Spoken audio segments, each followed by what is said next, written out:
এই জন্যে আমি বারবার আপনাদেরকে মনে করে একটা কথা, আমার জীবন থেকে উপলব্ধি করি একটা কথা, যে একমাত্র আল্লাহ ছাড়া এই পৃথিবীতে এবং পরকালে আমাদের আপন বলে কেউ নাই।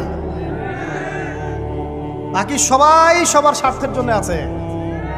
মানুষ মানুষের অবস্থানকেই মূল্যায়ন করে, মানুষ মানুষের অবস্থানকেই মূল্যায়ন করে।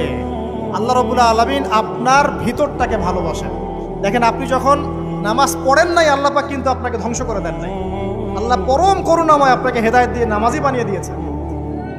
জীবনে অনেক পাপ করেছেন, ইনস্ট্যান্ট আল্লাহ পাক শাস্তি দিতে পারতেন, আল্লাহ পাক দেন নাই। আল্লাহ আপনাকে ভালোবাসেন, আল্লাহ আমাকে ভালোবাসেন।